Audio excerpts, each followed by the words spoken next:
అత్యంత శక్తివంతమైన ఘట్టాలలో షణ్ముఖోత్పత్తి ఒకటి. ఇది విన్నవాళ్ళు సుబ్రహ్మణ్య లోకాన్నే పొందుతారు అంటారు. అంత శక్తివంతం.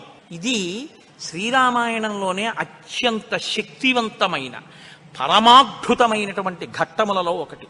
ఇది ఎంత శక్తివంతం అంటే గర్భిణీ స్త్రీలు కానీ ఈ సర్గల్ని పారాయణ చేస్తే తప్పకుండా వాళ్ళకి సంతానం కలుగుతుంది.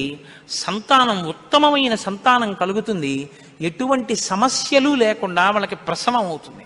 గంగానది ఆవిర్భావం గురించి చెప్తూ అత్యద్భుతమైనటువంటి ఘట్టాన్ని ఒకదాన్ని ఇప్పుడు రామచంద్రమూర్తితో విశ్వామిత్ర మహర్షి చెప్తున్నారు. నాయనా రామా, నీకు అంగదేశం గురించి చెప్పాను. మన్మధుడు కాలిపోయాడు.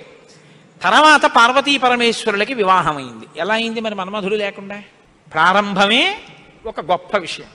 అందరి మీద బాణాలు వెయ్యాలి అంటే చేతిలో చెరుకు విల్లు 5 పుష్ప బాణాలు పట్టుకుని బాణాలు వేసేటటువంటి మన్మధుడు నేను బాణాలు వేసి అందరిలోనూ కామ ప్రచోదనం చెయ్యగలనన్న అహంకారంతో అదే పుష్ప బాణాల్ని తీసుకెళ్లి పరమశివుడి మీద కూడా వేసి ఆయన మనసు కదిపి పార్వతీదేవి యందు అనురక్తుడయ్యేటట్టు చెయ్యగలననేటటువంటి అహంకార బుద్ధితో ఒక్క బాణాన్ని తీసి ప్రయోగించడానికి సిద్ధపడేటప్పటికే బహిర్ముఖుడైనటువంటి పరమశివుడు కనుతెరిచి చూసి తన మీదే బాణ ప్రయోగానికి సిద్ధపడుతున్న మన్మధుడి మీద ఆగ్రహం చెంది 3వ కన్ను తెరిస్తే భస్మ రాశి అయి మన్మధుడు కింద పడిపోయాడు.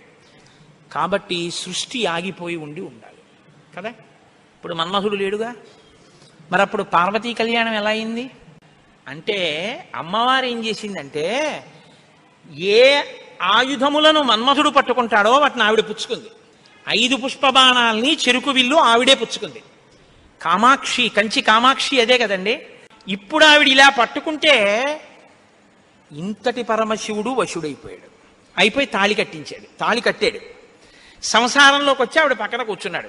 ఇప్పుడు ఆవిడ శివకామ సుందరి. ఆమె అంత సౌందర్యంతో ఎవరి కోసం కూర్చుంది? మనకి తండ్రిని తెచ్చి కూర్చోబెట్టడానికి. ఆవిడ శివుడికి సౌందర్యం, బాహ్య సౌందర్యం, శివకామ సుందరి. మీకు నాకో అఖిలాండేశ్వరి, జగజ్జనని. ఈ లోకానికంతటికీ తల్లిదండ్రులైన పార్వతీ పరమేశ్వరుల్లో అమ్మ సౌందర్యం పరమశివుడి కొరకు, అమ్మ యొక్క అంత సౌందర్యం అమ్మతనం మన కొరకు. మనకి జగదంబ, జగజ్జనని, ఆయనకి భార్య. కాబట్టి ఇప్పుడు ఆవిడ తన ప్రజ్ఞతో పెళ్లి చేసుకుంది, మన్మధుడి గొప్పతనంతో పెళ్లి చేసుకోలేదు. మన్మధుడికి ఏం చేసింది? శివుణ్ణి తెచ్చి తన భర్తగా కూర్చోబెట్టుకుని, పిచ్చాడా ఇంకెప్పుడు ఆయన మీద ఏకు బాణాలు, ఇగో మిగిలిన వాళ్ళ మీద అంటావా వేయి అని పట్టుకెళ్ళి మళ్ళీ ఆయన చేతిలో పెట్టింది. ఇప్పుడు ఆయన ఏం చేశాడు? శరీరం లేదు కానీ మునులను కూడా మోహపెడుతున్నాడు. ఎందుకు పెట్టగలుగుతున్నాడు? అమ్మ తన కడగంటి చూపుతో ఇలా చూసి వేయి బాణాలు పర్వాలేదు, లోకం మీద వెయ్యంది అంటే అదేమిటంటే మన అలా పాడు చేసేయడం ఏమిటంటే మీరు అనుకోకండి. అమ్మవారు ఆ శక్తి మన్మధుడికి ఎందుకు ఇచ్చింది అంటే మనం పితృరుణం తీర్చుకోవడానికి. తండ్రి రుణం తీరాలంటే మనం సంతానాన్ని కనాలి, అందుకిచ్చింది. కాబట్టి ఇప్పుడు వివాహమైనటువంటి పార్వతీ పరమేశ్వరులు ఏకాంతంలో విహరిస్తున్నారు. వాళ్ళిద్దరూ అలా క్రీడించడం మొదలుపెట్టి 100 దివ్య సంవత్సరాలు పూర్తయిపోయాయి. వాళ్ళిద్దరూ ఏకాంతంలోంచి బయటికి రాలేదు, వాళ్ళకి బిడ్డ పుట్టలేదు. దేవతలందరూ కలుసుకున్నారు. పార్వతీ పరమేశ్వరులు ఇద్దరూ కనపట్టలేదంటే కొత్తగా పెళ్ళయింది కదా, 100 దివ్య సంవత్సరాల నుంచి విహారం చేస్తున్నారు. ఒక చిత్రమైనటువంటి ఆలోచన వచ్చింది వాళ్ళకి. ఒరే, అసలు పార్వతీదేవే శక్తి స్వరూపిణి, పరమశివుడు తేజపుంజం మహానుభావుడు. ఇప్పుడు వాళ్ళిద్దరి యొక్క శుక్రశోణితములు కలిస్తే, తేజస్సులు కలిస్తే ఈ లోకంలోకి ఒక కొత్త ప్రాణి వస్తే అసలు అటువంటి భూతమును అంటే అటువంటి ప్రాణిని మనం చూడడం కుదురుతుందా? అది ఎంత తేజోవంతంగా ఉంటుంది? ఎవరు వహిస్తారు ఆ భూతాన్ని? ఎవరు చూడగలరు ఆ ప్రాణిని? కాబట్టి మనం పరమశివుణ్ణి వెళ్ళి అడుగుదాం, మీరు రతిక్రీడ విరమించి బిడ్డల్ని కనద్దు అని అడుగుదాం అన్నారు. అయితే మీరు నన్ను మాట అడగచ్చు, ఏమండి బుద్ధి ఉందా అసలు ఈ మాట? వాళ్ళు అన్నారనుకోండి, మీరు ఎలా చెప్పారండి అని అడుగుతారు నన్ను. అసలు దేవతలకు ఎందుకండి ఈ వ్యవహారం? వాళ్ళు అలా ఎందుకు అనాలి? అలా అంటే మాత్రం దాన్ని మేము ఎలా అంగీకరించగలం ఈ విషయాన్ని? మీరు కంగారు పడిపోకుండా ఉండండి, నేను తర్వాత చెప్తాను ఎందుకు వస్తుందో. కాబట్టి ఇప్పుడు వాళ్ళందరూ కలిసి ఓ సమావేశం పెట్టుకున్నారు. నిజమే అంటే నిజమే. అందరూ కలిసి కైలాసానికి వెళ్ళారు. బయట నించుని పెద్ద కేకేశారు. ఏమని? ఓ దేవదేవ మహాదేవ, లోకమునకంతటికి రక్షించవలసిన వాడా అని కేకేశారు. వీళ్ళకి ఏం ఉపద్రవం వచ్చిందో అని ఆయన బయటకు వచ్చారు. ఆయన్ని చూడగానే వీళ్ళందరూ నేల మీద పడి నమస్కారం చేశారు. మహానుభావా, నీవు పార్వతీదేవితో కలిసి ఏకాంతంలో దివ్యక్రీడను అనుభవిస్తున్నావు. మీ ఇద్దరికి బిడ్డ పుడితే దుస్సహం, మేము తట్టుకోలేం. అందుకని నీ తేజస్సుని నీ తేజస్సులోకి అణిచేసేయి, ఆమె తేజస్సుని ఆమె తేజస్సులో అణిచివేయమను. మీ ఇద్దరూ ఒకరి పట్ల ఒకరు ఇటువంటి ఆభిముఖ్యం పొందకుండా తపస్సు చేసుకుంటూ కూర్చోండి అన్నారు. ఎంత అక్కర్లేని విషయం అంటే ఇది. అంటే ఆయన అన్నాడు, తండ్రితనం అండి, తప్పకుండా మీకు అలాంటి ఇబ్బంది ఉంటుందంటే నేను ఇటువంటి భూతమును సృష్టించాను, అలాగే వెళ్ళిపోతాను. కానీ ఇప్పటికే చాలా కాలంగా పార్వతీదేవితో నేను క్రీడించి ఉన్న కారణం చేత నా రేతస్థానం నుంచి తేజస్సు కదిలిపోయింది. ఇప్పుడు కదిలిపోయిన తేజస్సు పడిపోతుంది. నేను పార్వతీదేవి యందు వదిలిపెట్టద్దని మీరు అంటున్నారు. మరి నేను నా తేజస్సుని ఎక్కడ విడిచిపెట్టను, ఎవరు భరిస్తారు చెప్పండి అన్నారు. భరించడం అనేటప్పటికీ వాళ్ళు ఎవరు గుర్తొచ్చారో తెలుసా అండి? భూమి గుర్తొచ్చింది.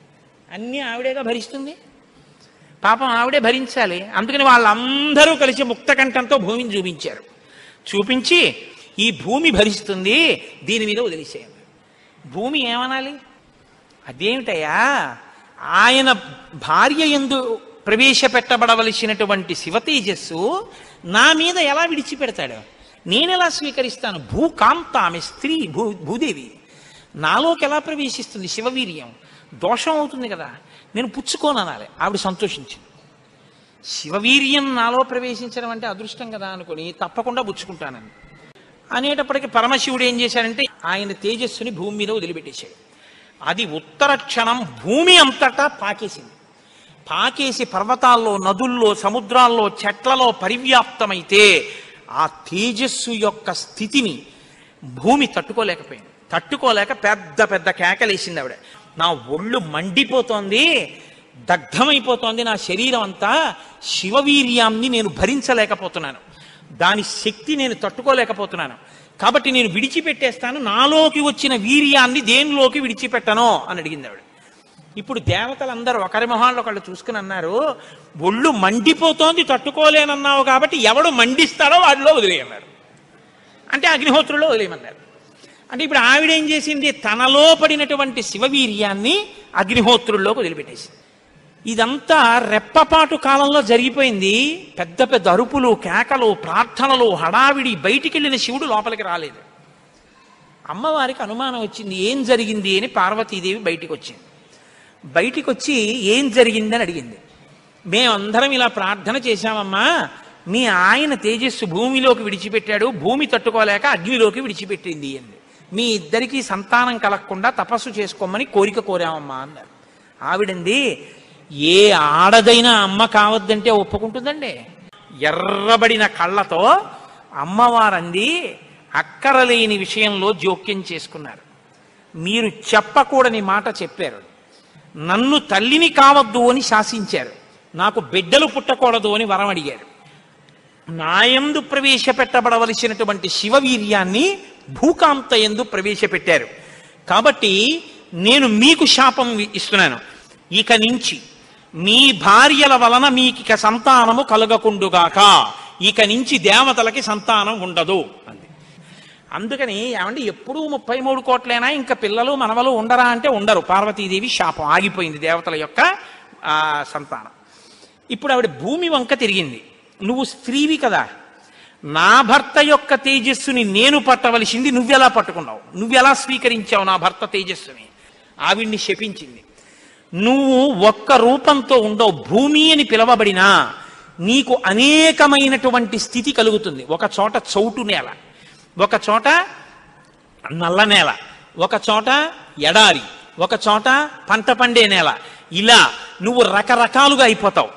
అంతేకాదు, బహుభార్య భవిష్యసి, నీకు ఒక్క భర్త ఉండడు.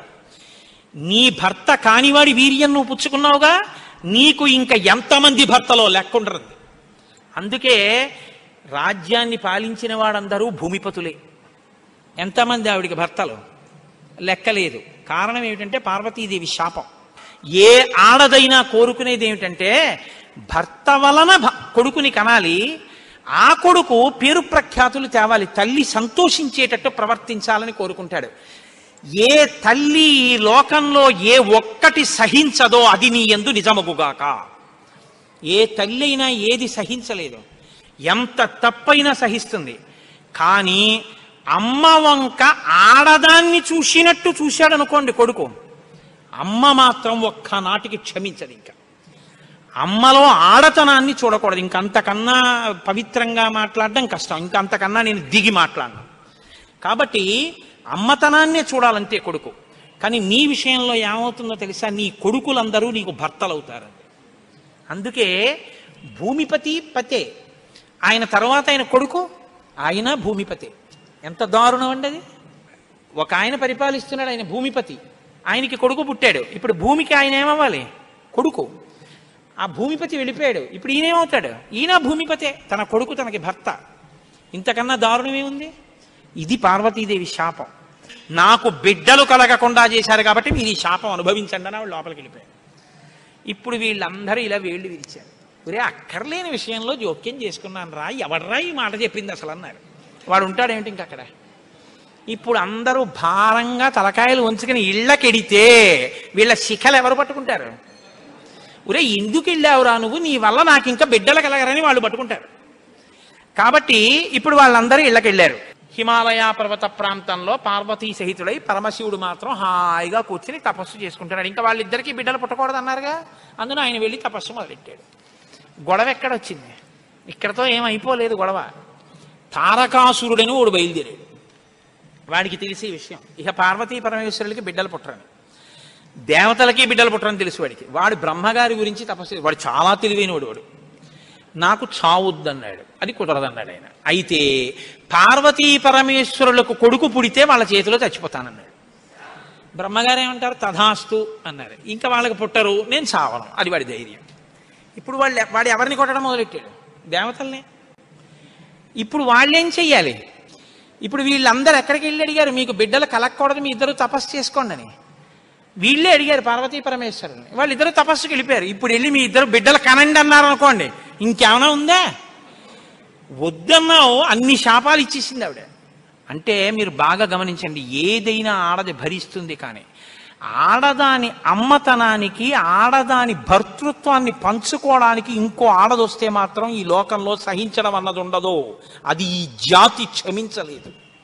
ఇది రామాయణం యొక్క తీర్పు. కాబట్టి ఇప్పుడు వీళ్ళు వెళ్ళి అడగలేరు పార్వతీ పరమేశ్వరుని. కొడుకు పుడితే తప్ప వీళ్ళకి బతుకులేదు. ఎందుకని?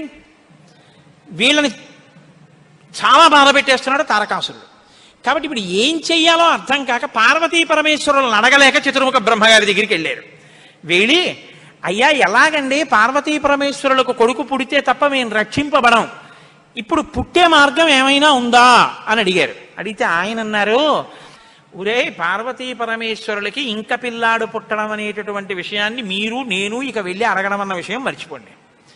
పోనీ మన దగ్గర శివుని యొక్క తేజస్సు ఉంది ఇంకాను. అగ్నిహోత్రుడు పుచ్చుకుని ఉంచాడుగా, అగ్నిహోత్రుల్లో ఉందిగా. అంటే యాపిల్ పండు ఫ్రిడ్జ్లో పెట్టుకున్నట్టు అగ్నిహోత్రుడి దగ్గర ఉంది అది.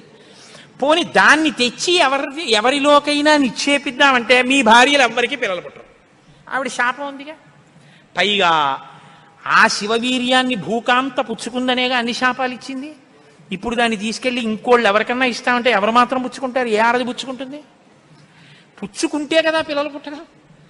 పార్వతీదేవిని వెళ్ళి అడగలేము, పోనీ శివవీర్యం ఉందని ఇంకో స్త్రీలో ప్రవేశపెట్టలేము. ఎలా ఆలోచించి, ఆయన తక్కువ వాడండి చతుర్ముఖ బ్రహ్మగారు అంటే. నేను అందుకే బ్రహ్మ నన్ను బ్రహ్మగారు అంటుంటాను. ఆయన సలహా లేకపోతే లోకం లేదు, మన ఉపన్యాసమే లేదు. ఆయన అన్నారు, హిమవత్ పర్వతం ఉందే, హిమవంతుడు, ఆయనకి 2 బిడ్డలు ఉన్నారు. పెద్దమ్మాయి పేరు గంగ, రెండో అమ్మాయి పార్వతి. పెద్దమ్మాయి దేవతా స్త్రీలలోకి రాదు, ఆ అమ్మాయి స్వర్గలోకంలో ప్రవహిస్తోంది. ఇప్పుడు తనకి బిడ్డలు పుట్టలేదన్న బాధ ఎప్పుడు పోతుందంటే, తన భర్త యొక్క వీర్యం తన అక్కగారిలోకి ప్రవేశించి బిడ్డ పుడితే తన అక్క కొడుకు తన కొడుకేగా. అందుకుని కొంచెం మనసు కుదుటపరచుకుని పోన్లే బిడ్డ పుట్టాడని సంతోషిస్తుంది. అక్క జోలికి వెళ్ళదు, ఎందుకంటే కొంచెం ఆప్యాయత అన్నదోటి ఉంటుంది. అక్క కొడుకు తన కొడుకే అవుతాడు కాబట్టి. మనం పార్వతీదేవి కోప్పడకూడదంటే ఆ గంగాదేవి యందు ఈ శివవీర్యాన్ని నిక్షేపించాలి. ఇప్పుడు శివవీర్యం ఎవరి దగ్గర ఉంది?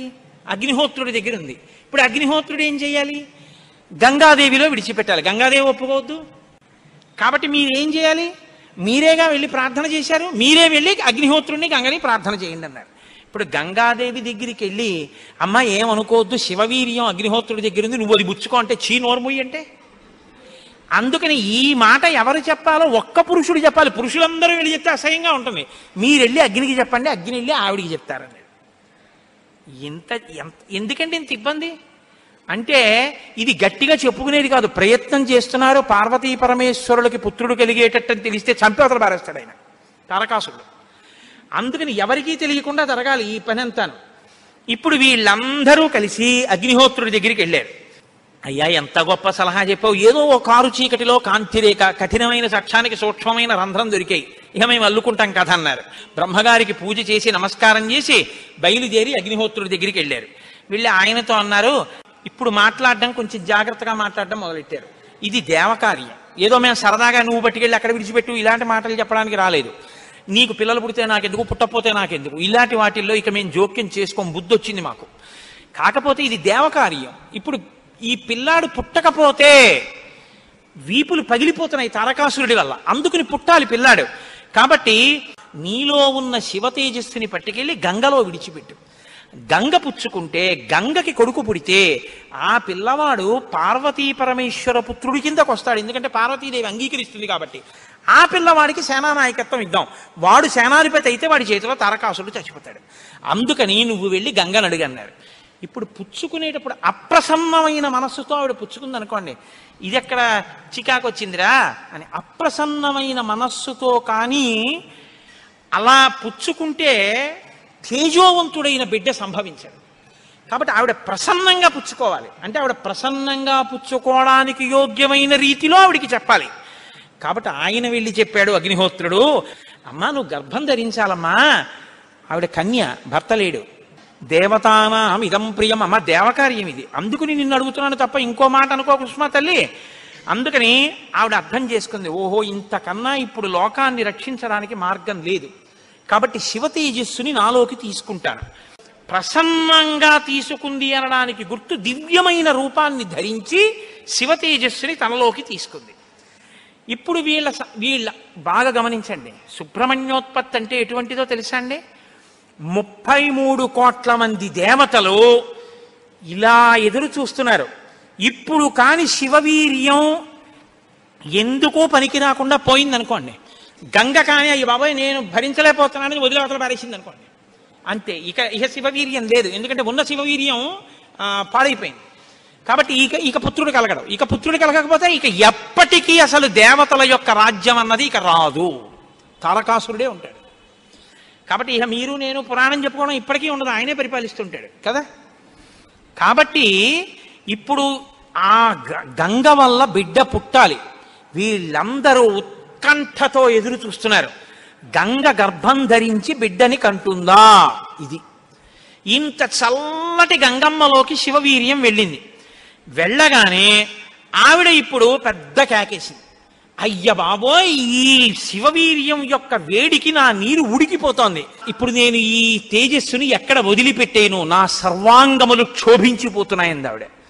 అగ్నిహోత్రుడు చూసి అన్నాడు, బిడ్డ పుట్టాడో లేదో తరువాతి మాట, ముందసలు నువ్వు కలతపడిపోతున్నావు, నువ్వు తట్టుకోలేవు. కాబట్టి అదిగో ఆ హిమాలయ పర్వత ప్రాంతముల యొక్క పాదముల యందు తీసుకెళ్ళి నీలో ఉన్నటువంటి శివ తేజస్సుని విడిచిపెట్టేసేయండి.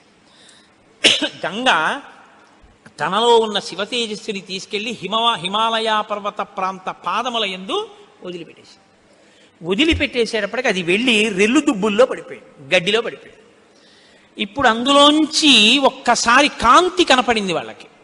పిల్లాడేమైనా వచ్చాడా? వాళ్ళకి పిల్లాడు కావాలి. ఇప్పుడు ఆ శివవీర్యంలోంచి, ఆ తేజస్సులోంచి అగ్ని ఎటువంటి కాంతితో ఉంటాడో అటువంటి కాంతితో మొట్టమొదట బంగారం పుట్టింది లోకంలో. బంగారం శివవీర్యం, అందుకే బంగారానికి శివవీర్యం అని పేరు.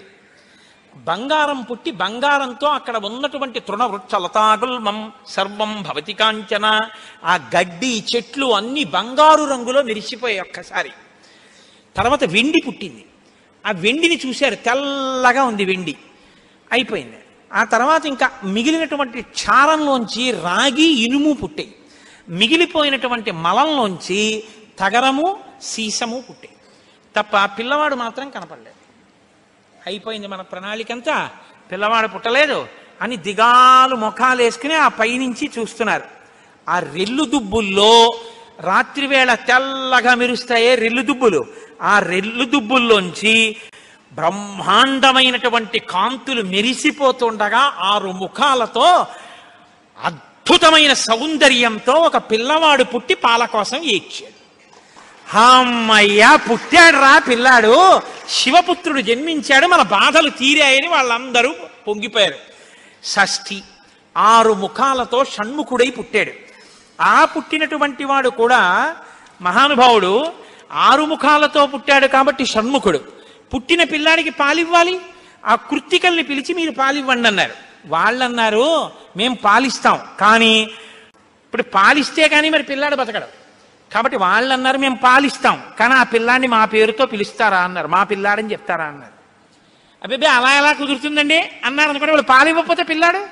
అందుకని వీళ్ళు వెంటనే దేవతలందరూ అన్నారు తతస్తు దేవత సర్వ కార్తికేయ ఇతి బ్రువన్, కార్తికేయుడు అన్నాం కదా, ఇవ్వండి పాలన్నారు. అమ్మతనం ఎంత గొప్పదో చూడండి. ఇప్పుడు ఈ కృత్తికలు 6 పిల్లాడికి 6 ముఖాలతో ఉన్నవాడికి 6 పాలిచ్చారు. వాడు పాలు తాగాడు. పుత్రస్త్రైలోక్య విఖ్యాతో భవిష్యతి న సంశయ. కార్తికేయుడని మేం పిలవడం కాదు, 3 లోకాల్లో పిలుస్తారు ఈ పిల్లాడిని, సరేనా అన్నారు దేవతలు. అప్పుడు వాళ్ళు పాలిచ్చారు. కాబట్టి కార్తికేయుడు అగ్నిలో శివవీర్యం చాలా కాలం నిలవ ఉంచబడి అగ్నిహోత్రుడు గంగలో ప్రవేశపెట్టాడు కాబట్టి పావకి. శరవణములు అంటే రెల్లు దుబ్బుల్లోంచి పుట్టాడు కాబట్టి శరవణ భవ. ఎప్పుడు శుద్ధమైనటువంటి బ్రహ్మణ్య జ్ఞానంతో ఉంటాడు కాబట్టి సుబ్రహ్మణ్యం. తల్లి కడుపులోంచి స్ఖలనమై పుట్టాడు కాబట్టి స్కందుడు. ఆయన ఉత్పత్తి చేతనే ఇన్ని పేర్లతో వచ్చాడు. ఏమంటే మీరు ఇంత గొప్పగా ఏదో పాపం నోరు కొట్టుకు చెప్పారు, కానీ మాకు అసలు అనుమానం మాత్రం అలా ఉండిపోయింది, మీరు మంగళం చెప్దాం అనుకుంటున్నారేమో. అలా అనత్సా దేవతలు, అలా అడగడం వల్ల కదా ఇంత కథ వచ్చింది. అలా ఎందుకు అడగాలి అసలు అంటే, మహానుభావుడు శంకర భగవత్పాదాచార్య స్వామి వారు బ్రహ్మసూత్రాలకి చేసినటువంటి వ్యాఖ్యానంలో ఒక చోట ఉదహరించారట దీని గురించి. దాని గురించి అసలు ఇలా ఎలా జరిగిందని కంచికామకోటి పీఠాధిపతులు చంద్రశేఖరేంద్ర సరస్వతి స్వామి వారు ఎంతమంది పౌరాణికులను అడిగారట.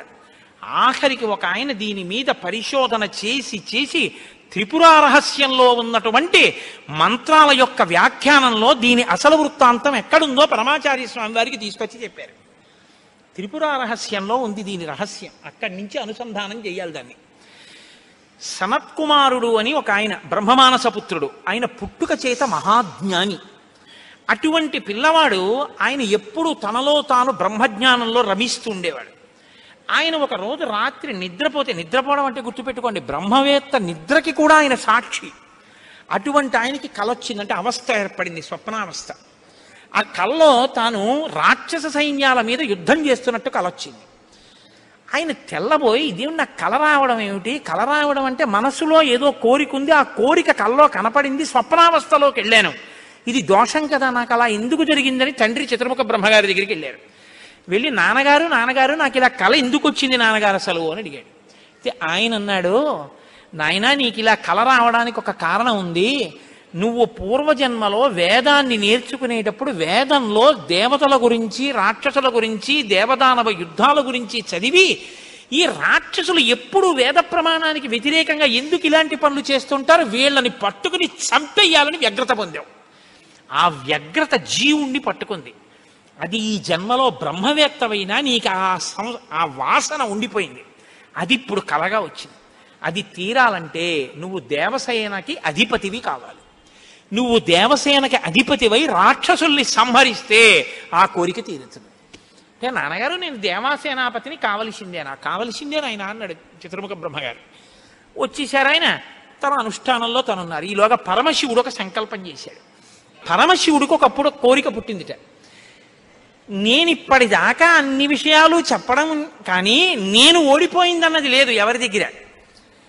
ఓడిపోవడం అంటే బయట వాళ్ళ దగ్గర ఓడిపోతే బాగుండదుగా, ఓడిపోవడం అనేటటువంటిది కూడా మనిషి జీవితంలో సన్మానంగా ఎప్పుడు మారుతుంది?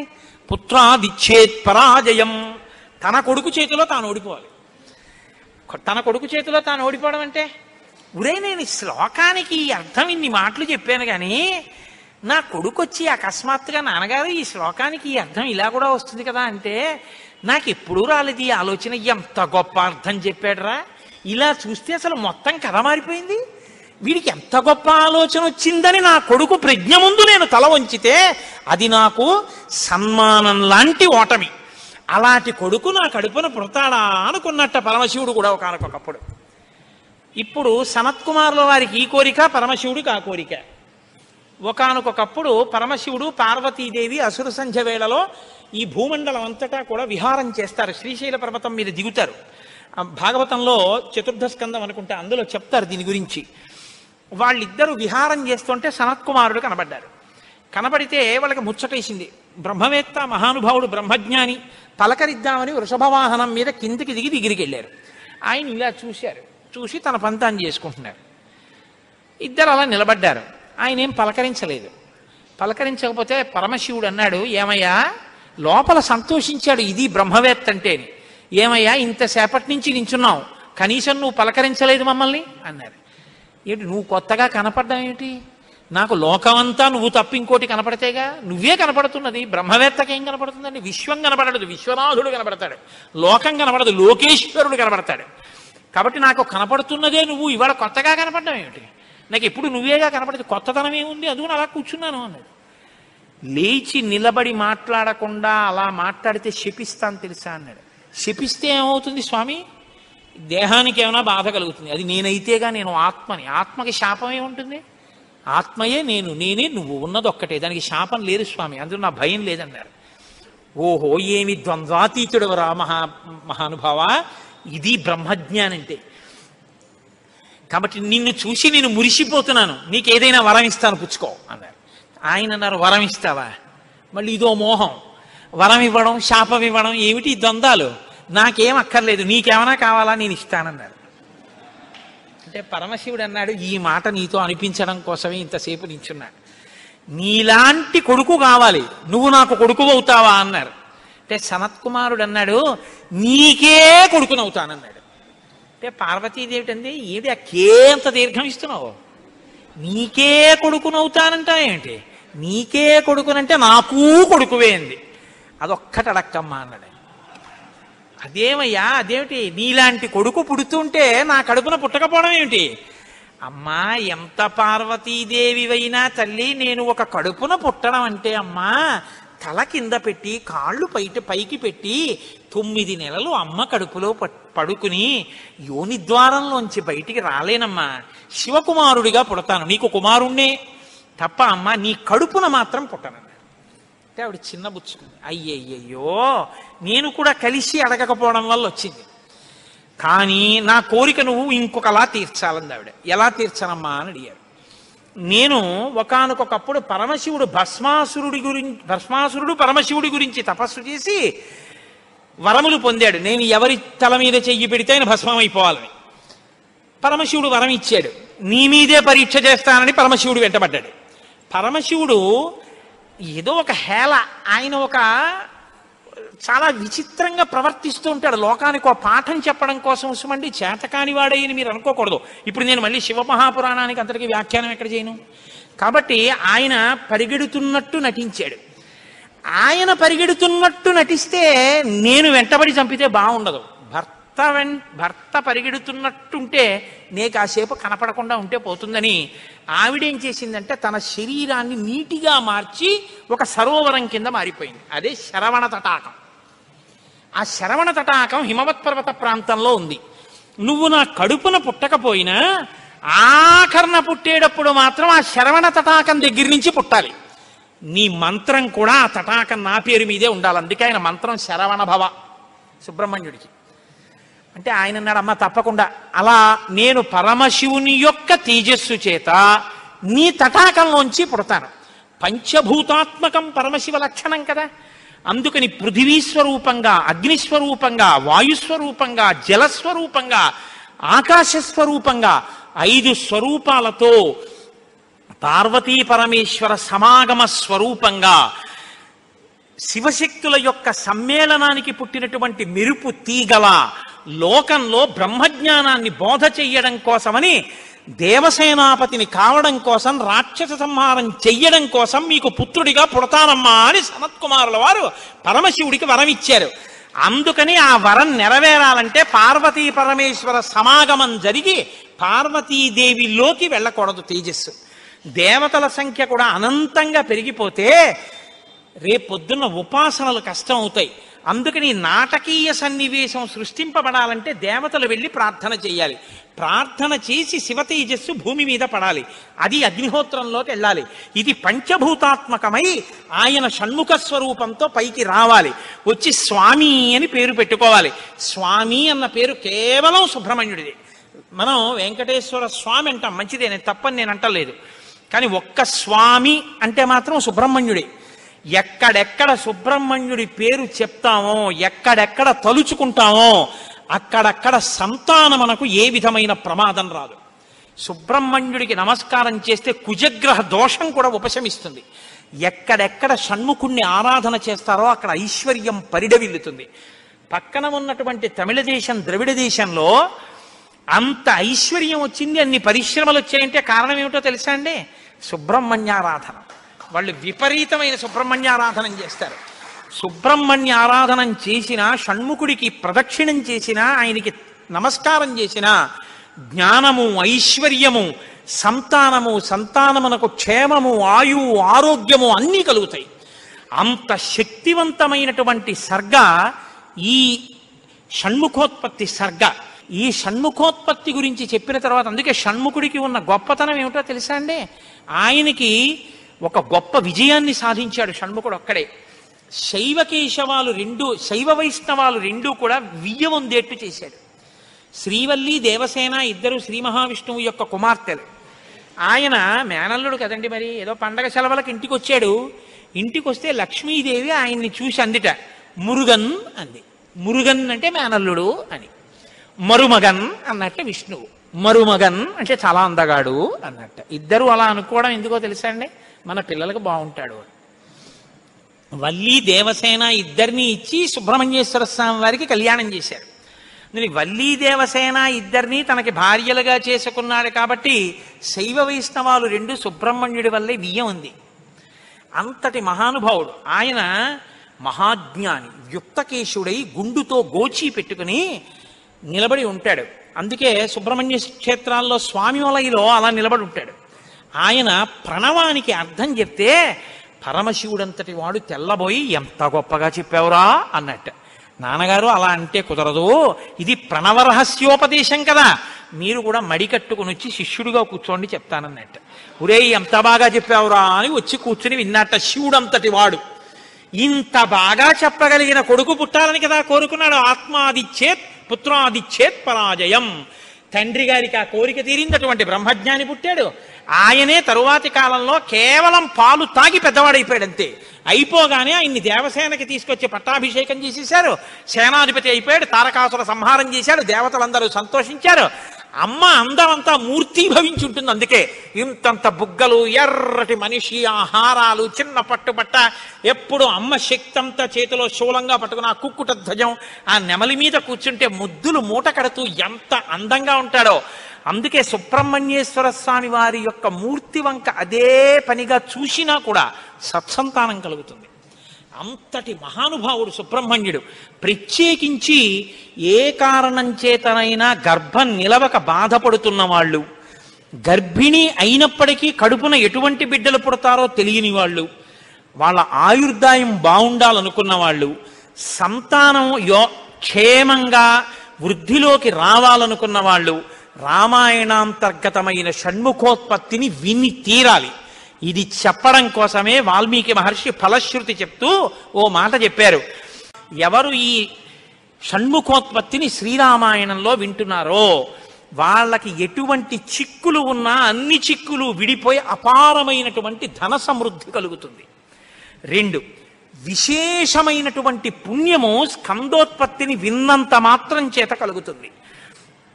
ఇక్కడే ఆయన కుమార సంభవశ్చైవ అన్న మాట వాడారు. పార్వతీ పరమేశ్వరుల యొక్క కుమారుడు కనుక ఆయనకొక్కడికే కుమారహ అన్న నామం. ఎవరు భక్తి శ్రద్ధలతో రామాయణాంతర్గతమైనటువంటి ఈ షణ్ముఖోత్పత్తిని చేతులు కైమోర్చి సుబ్రహ్మణ్యుడికి నమస్కరించి వింటున్నారో అటువంటి వారందరికీ కూడా ఆయుష్మాన్, వాళ్ళకి ఏదైనా అపమృత్యు దోషం జాతకంలో ఉంటే ఆ దోషము ఉపశమించి ఆయుర్దాయం కలుగుతుంది. వాళ్ళ కొడుకులు మనవలు అందరూ క్షేమంగా ఉంటారు. ఏవైనా దుర్గుణములు అలవడవలసినవి ఉంటే అవి పోయి వాళ్ళు వృద్ధిలోకి వచ్చి వంశానికి గొప్ప కీర్తి తీసుకొస్తారు. ఆయుష్మాన్ పుత్ర పౌత్రైశ్చ, ఎవరు రామాయణం సంపూర్ణ రామాయణం చెప్పించుకుని వినేటప్పుడు పరమ భక్తితో దేవాలయ ప్రాంగణంలోనో ఎక్కడో కూర్చుని ఈ స్కందోత్పత్తిని నమస్కారం చేస్తూ విన్నారో వాళ్ళు శరీరం పడిపోయిన తరువాత సుబ్రహ్మణ్య లోకాన్ని పొందుతారు అని వాల్మీకి మహర్షి సత్యం తప్ప ఆయన నోటి వెంట రాదని బ్రహ్మగారి వరం. ఆయన ఎప్పుడూ ఫలశ్రుతి చెప్పరు, ఇక్కడ చెప్పారు. అంత గొప్పది షణ్ముఖోత్పత్తి. దీనివల్ల ఉపయోగం పొందిన వాళ్ళు కన్నుల నీరు పెట్టుకుని సంతోషంతో చెప్తారు యథార్థం నిజమేనని. మీకు నేను ఒక రహస్యం చెప్తాను, నేను ఆశ్చర్యపోయాను. తూర్పుగోదావరి జిల్లాలో మల్లవరం అని ఒక క్షేత్రం ఉంది. అక్కడ సుబ్రహ్మణ్యుడు, ప్రత్యక్ష సుబ్రహ్మణ్యుడు, ఇంతలా పాము కోనేటిలో స్నానం చేసి శివలింగాన్ని చుట్టుకుని ఉంటుంది. అది పిల్లలు పుట్టని వాళ్ళు వెళ్ళి నమస్కారం చేస్తే పిల్లలు పుట్టారు. డాక్టర్లు పిల్లలు పుట్టరని సర్టిఫై చేసిన వాళ్ళకి పుట్టారు. ముఖ్యమంత్రులు కూడా వెళ్ళారు పీఠాధిపతులు అక్కడికి. ఆ పాము కారణాంతరాల చేత శివలింగానికే తల కొట్టుకుని శరీరం వదిలితే ఇప్పుడు అలాగే ప్రతిష్ఠ చేశారు. అక్కడ నేను ఆశ్చర్యపోయింది ఏంటంటే, నాకు ఆ దేవస్థానం ధర్మకర్త ఒక ఆయన వచ్చి ఒకసారి ఓ మాట చెప్పారు. బిడ్డలు పుట్టరు అని డాక్టర్లు చెప్పేసినటువంటి వాళ్ళు సుబ్రహ్మణ్య షష్ఠి నాడు ఈ దేవాలయం వెనకాల పడుకుంటారు, వచ్చి బోర్లా పడుకుంటారు ఆడవాళ్ళు. వాళ్ళకి కునుకు పడుతుంది, కునుకు పడ్డాక లేపేస్తాం. ఆ మరుసటి సంవత్సరం వాళ్ళు పసిపిల్లల్ని పట్టుకుని వస్తారండి అని చెప్పారు. నాకు అపనమ్మకం కాదు, చూడాలనిపించింది. కాకినాడ నుంచి చాలా మందిని కలిసి సుబ్రహ్మణ్య భుజంగ స్తోత్రం చేశారు శంకర భగవత్పాదులు. సుబ్రహ్మణ్య షష్ఠి నాడు ఆ దేవాలయంలో చదువుదామని అందరం కలిసి వెళ్ళాం. ఆ రోజు వాళ్ళు నా ప్రసంగం కూడా అక్కడ ఏర్పాటు చేశారు. మీరు నమ్మరు, నేను తెల్లబోయానండి. ఎంతంత సంపన్న కుటుంబాల వాళ్ళు బిడ్డలు పుట్టరు అని బెంగ పెట్టుకున్న తల్లులు సంటి పిల్లలతో ఎంతో సంతోషంగా వచ్చి ఆయనకి నమస్కారం చేసుకుని, అబద్ధం కాదు, నేను ఎంతో మందిని అక్కడ అడిగాను, ఏమమ్మా మీకు ఈయన వలనే కలిగిందా సంతానం అని. ఖచ్చితంగా మేము ఆయన వలనే ఈ అనుగ్రహాన్ని పొందామని ఆ అదృష్టాన్ని పొందారు. మహానుభావుడు సుబ్రహ్మణ్యుడంటే. ఆయనకి నమస్కారం చేస్తే ఎంత స్థితినైనా ఇస్తాడు. ఇది సత్యం, సత్యం పునఃసత్యం. ఇది ఆ శక్తి కలిగి ఉంది, అది నా నమ్మకం. కాబట్టి మీరు స్వామికి నమస్కారం చేయండి. సర్వం శ్రీ ఉమామహేశ్వర పరబ్రహ్మార్పణమస్తు. స్వస్తి.